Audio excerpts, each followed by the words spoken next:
होगा सच से सामना। आज दिखेगी कलम की ताकत।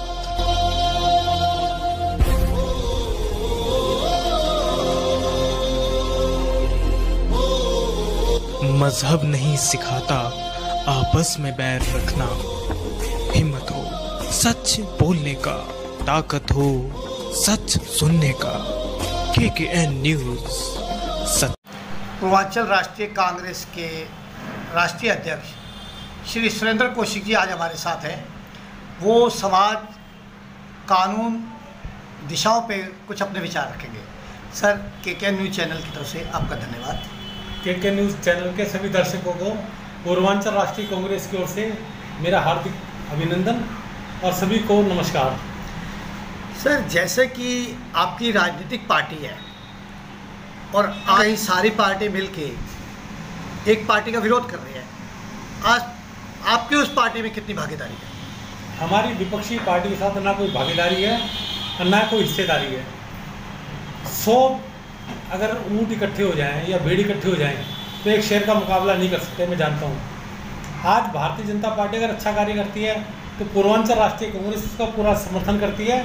ये नहीं विपक्षी पार्टी होने का मतलब हमारा विरोध करना है, उसका समर्थन करना भी अगर अच्छे कार्य करती है तो, और गलत कार्य करती है तो उससे उखाड़ फेंकने में हम लोग सहयोग करके इकट्ठे होकर के उससे उखाड़ फेंकने की कवायद भी रखते हैं।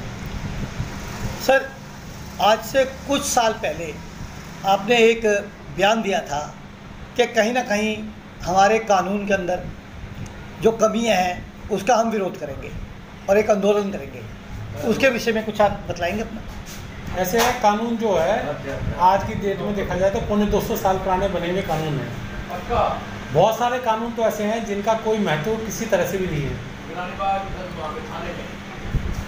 सर, कहीं ना कहीं जो कानून है, आपने कहा था कि जो कानून बने हैं उनका कहीं ना कहीं बदलाव किया जाएगा, तो आपकी पार्टी उसमें कितनी भागीदारी देगी? अगर मेरी पार्टी सत्ता में आती है तो चाणक्य आधारित अर्थशास्त्र और कानून जो प्राचीन भारत में थे वही लेके आने हैं। उसके तहत अगर कोई देशद्रोही मिल जाता है, मिलावटखोर मिल जाता है या भ्रष्टाचारी मिल जाता है, उसको एक ही सज़ा होनी चाहिए, उसके चौराहे पे खड़ा करके उसकी गर्दन काट दी जाए या सरेआम गोली मार दी जाए। इससे कम की सज़ा के लिए हम लोग बिल्कुल हकदार नहीं हैं। सर, आप एक एडवोकेट भी हैं और एक राजनीतिक पार्टी भी चलाते हैं, तो कहीं ना कहीं आप अपना कुछ समय निकाल पाते हैं? पूरा समय निकालता हूँ। वकालत के बाद जो समय मिलता है वो सब जनता जनार्दन का समय होता है, पूरा समय देता हूँ मैं लोगों की। अगर सेवा करने का मुझे मौका मिला तो मैं 24 घंटे होते हैं दिन के अंदर, दिन और रात में सेवा करने के लिए तत्पर रहूँगा हमेशा। और ये मेरा सौभाग्य होगा कि मैं भारत की जनता का, अपने देश की जनता का, अपने बहनों और भाइयों की रक्षा और उसकी जो भी सहायता होगी वो करने के लिए हमेशा तैयार रहूँगा। सर, 2022 के इलेक्शन आ रहे हैं, आपकी पार्टी कहाँ तक उसमें भागीदारी निभाएगी? हमारी कोशिश रहेगी 272 सीटों पर हम चुनाव लड़ें और हमारी पार्टी की स्थिति बहुत अच्छी है। लेकिन हरपाल जी, मैं आपको बताना चाहूँगी हमारी पार्टी पिछड़ कहाँ रही है। हमारी पार्टी पिछड़ रही है फंड के पीछे। आज हम अराजक तत्वों से, असामाजिक तत्वों से, बाहर के मुस्लिम कंट्रियों से अगर हम समझौता कर लेते हैं तो फंड की कोई कमी नहीं रहती और पार्टी सत्ता में भी आ सकती है। लेकिन हमारी पार्टी जो है चाणक्य आधारित विचारधारा के प्रति समर्पित है और हम लोग जो है देश के खिलाफ कोई ऐसा कार्य नहीं कर सकते तो देश के खिलाफ या देश के विरुद्ध किसी भी तरह का कोई कार्य हो, ना समर्थन देंगे ना कार्य करेंगे। सर, आपकी पार्टी के जो कार्यकर्ता हैं, क्या वो इसमें आपको सहयोग दे रहे हैं? मैं आपको बताना चाहूँगा हमारी केवल एक पहली पार्टी है पूरे देश के अंदर जिसके कार्यकर्ता बिकाऊ नहीं हैं। बाकी जितनी पार्टियाँ वो 1-1 हज़ार रुपये के कार्यकर्ता इकट्ठे करती हैं। हमारे यहाँ पानी भी नहीं पिलाते हम लोग, उसके बाद भी लाखों कार्यकर्ता हमारे साथ चलने को तैयार हैं। लेकिन हमारी मजबूरी क्या होती है कि जितने कार्यकर्ता हमारे तो लाखों कार्यकर्ता चले तो बसें में तो लाखों की संख्या में चाहिए, लेकिन बसों का किराया कहाँ से थे क्योंकि फंड नहीं है पार्टी में, इसलिए हम पिछड़ रहे हैं। सर, कानून जो है आज कहते हैं कि बहुत कड़ा हो गया है, सख्त हो गया है, फिर भी परिवार जो बिखर रहे हैं, रोज़ हम देख रहे हैं तलाक के ज़्यादा से ज़्यादा मुकदमे हो रहे हैं और आप तो खुद एक वकील हैं, उस पर अपने विचार दीजिए कुछ। देखो जी, कानून जो कह रहे हैं सख्त होते जा रहे हैं। सख्त जब मानूंगा मैं देशद्रोही को, आतंकवादी को, मिलावटखोरों को सरेआम अगर फांसी सजा दी जाए, तो गोली मारने का ऑर्डर दिया जाए, तब तो मैं मानूंगा कि सख्त हो गया कानून। अभी हमारा देश सेक्युलर कंट्री है, और सेक्युलर कंट्री में कोई सजा का प्रावधान नहीं होता, कोई देश के प्रति आस्था नहीं होती। खाली हमारा जो रोल है वो देश की जनता को, सर्व धर्म को लेकर के हमारा देश चल रहा है कि सारे धर्मों में सम्मान है। जबकि हमारे दोनों देशों का जो बंटवारा हुआ था वो हुआ था भारत और पाकिस्तान, धर्म के आधार पर दोनों देशों का बंटवारा हुआ था।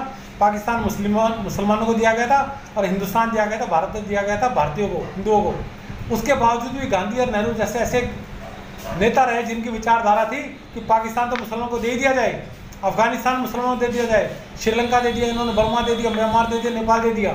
उसके बाद हमारे देश में भी आधे से ज़्यादा मुसलमान टिक गए। उसके बाद आज ऐसी जनसंख्या है कि हमारे यहाँ से 3 पाकिस्तान भी बन सकते हैं अगर आज की हो जाए तो। मैं इस बात को गलत मानूंगा। मैं ये चाहता हूँ कि हमारा देश हिंदू राष्ट्र हो और प्योर हिंदू राष्ट्र हो। जब हमने दूसरों को बसाया नहीं ना हमारे देश में जगह दी, उसके बाद भी गांधी नेहरू ने अगर गलती कर दी तो मेरी पार्टी गलती कदापि नहीं करेगी। सर, दिल्ली के मुख्यमंत्री जी कहते हैं कि कोरोना काल के अंदर हमने काफ़ी गरीबों की मदद की है। आपको कहीं ना कहीं ज़मीनी तौर पर कहीं दिखा कुछ नहीं है, किसी तरह का कोई इन्होंने, केजरीवाल ने काम नहीं किया। खाली बीजेपी को यार प्रधानमंत्री के आगे ताल ठोक करके ब्लैकमेल करने का काम किया, मेरे साथ ये काम नहीं करते, ये काम नहीं करते। अरे भाई, जब कोई काम ही नहीं करती सेंट्रल गवर्नमेंट तो मुख्यमंत्री किस नाम का तू का काम क्यों नहीं करता? जब तेरी पावर से बाहर हो जा, तू किसी और को मुख्यमंत्री बनने थे। सारी सुविधाएं देने के बाद भी आदमी काम नहीं करता। हाँ, इसको एक ड्रामा करना आता है, जनता के सामने चुनाव आने से पहले हाथ जोड़ के रोना पीटना दिखा देता है कि झुग्गी वालों को, गरीब आदमियों को कि मोदी मुझे काम करने नहीं दे रहा है, नहीं मैं काम बहुत करना चाहता हूँ। ऐसी कोई बात नहीं, काम करने से इसे कोई नहीं रोक रहा, लेकिन ड्रामेबाज है। इसीलिए जनता इसके प्रति भावनात्मक होकर के इसको वोट दे देती है, जिससे जनता का विनाश की तरफ जा रही है। दिल्ली का खजाना खाली हो चुका है, दिल्ली के खजाने में पैसा बचा नहीं है। उसके बाद भी पानी वालों का जो हज़ारों करोड़ रुपये इसके पास बकाया है वो इसने दिया नहीं, दिल्ली जल बोर्ड का। और बहुत सारे जो बिजली जो इलेक्ट्रिसिटी बोर्ड है इनका, इसका जो NDPL ले लो या दूसरी इलेक्ट्रिसिटी बोर्ड है, इनका पैसा बहुत सारा ड्यूज पड़ा आउटस्टैंडिंग में, वो इन्होंने पैसा दिया नहीं और सारा गवर्नमेंट ने मार रखा है। टीचर्स की तनख्वाह नहीं दी, 4-4 महीने 5-5 महीने हो गए। जमादारों को तनख्वाह नहीं दी है, वेतन नहीं दिया गया है। कहाँ इसने काम किया? काम किया तो तनख्वाह नहीं देता। ये एक मुसलमान मरता है, कोई आतंकवादी मरता है, कोई दूसरा मरता है, 1 करोड़ रुपया देने के लिए घर पहुँच जाता है ये। लेकिन जनता जो मरती है, जो परेशान होती है, उसके लिए कभी इसको 1000 रुपये देने के लिए नहीं है। सर, कहते हैं कि हमने बहुत कोरोना के अंदर लोगों के परिवारों तक राशन पहुंचाया और अभी राशन की दुकानों पे भिजवाया भी है। वो प्रधानमंत्री अन्न योजना के अंतर्गत केंद्र सरकार ने भिजवाया, इसने कुछ नहीं भिजवाया। तो सर, कहीं ना कहीं आपको ये लगता है कि जो केजरीवाल सरकार है ढंग से कार्य नहीं कर पा रही? किसी प्रकार का कोई कार्य कर नहीं रही है। इससे भ्रष्ट सरकार मैंने आज तक नहीं देखी। सर, एक सवाल और छोटा सा मेरे से आपसे है। आपके 3 बेटे हैं, वो भी एडवोकेट हैं, आप भी एक एडवोकेट हैं, तो क्या पार्टी के अंदर वो समय देते हैं आपको? ऐसा है, मेरे बेटे तीनों एडवोकेट हैं, हाई कोर्ट में प्रैक्टिस करते हैं, लेकिन तीनों में से किसी का भी राजनीति में किसी प्रकार का इंटरेस्ट नहीं है। मैं अकेला ही खानदान में ऐसा आया हूँ जो चाणक्य आधारित गुणों के आधार पर और उसकी नीतियों के आधार पर राजनीति कर रहा हूँ। और मैं चाहता हूँ देश के अंदर वही स्वर्णिम भारत हो, विकसित भारत हो और अखंड भारत का निर्माण मैं कर सकूं। यही मेरा सपना है। यही इसे साकार करने के लिए अगर मेरी जान में चली जाए तो मैं पीछे नहीं हटूंगा। सर, आगामी योजना आपकी क्या है पार्टी को? चुनाव लड़ने की और जीतने की। तो आगे आने वाले टाइम में आप इलेक्शन को अपने कैंडिडेट खड़े करेंगे? पूरे कैंडिडेट खड़े करेंगे और आने वाले चुनाव में मैं खुद भी खड़ा हूँगा। तो किसी से कोई समझौता या किसी प्रकार नहीं, किसी से कोई समझौता नहीं होगा। इससे पहले भी आपने राजस्थान कई जगह आपने उम्मीदवार खड़े हैं, तो कहाँ तक आपकी पार्टी पहुँच पाई? वोट बैंक बना है हमारा, अच्छा वोट बैंक बना। मध्य प्रदेश में टीकमगढ़ में 1,07,000 वोट ले गया था हमारा कैंडिडेट। ये बहुत बड़ी बात है। जहाँ हमारी पार्टी नहीं पहुँची है वहाँ भी अगर 1,07,000 वोट ले गया। हरिद्वार का जो कैंडिडेट खड़ा किया था वहाँ हमारा कैंडिडेट 7100 वोट ले गया था। उसके बाद देहरादून में कैंडिडेट खड़ा किया था, वो अच्छे वो 3000 से ज़्यादा वोट ले गया था।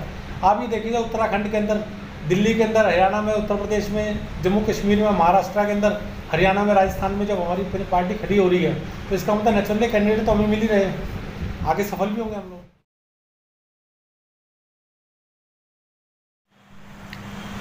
आज हम आपकी मुलाकात कराते हैं भीम खट्टर जी से, जो शायद कहीं ना कहीं हमें लगता है कि खट्टर फैमिली से कहीं ना कहीं कोई ताल्लुकात है या कोई रिश्तेदारी है। सर, धन्यवाद आपका हमारे चैनल में। सर, मैं एक छोटा सा आपसे सवाल करना चाहता हूँ, छोटा सा, ज़्यादा लंबा नहीं है। कहीं ना कहीं हरियाणा के मुख्यमंत्री से कोई संपर्क तो नहीं आपका? जी है। चलो, ये तो आपने स्वीकार किया। जब भी मैंने कहा कुछ ना कुछ लगता है। सर, आज की राजनीति किस दिशा में जा रही है? देखिए, आज की राजनीति कुल मिलाकर इस वक्त तो ठीक डायरेक्शन में जा रही है।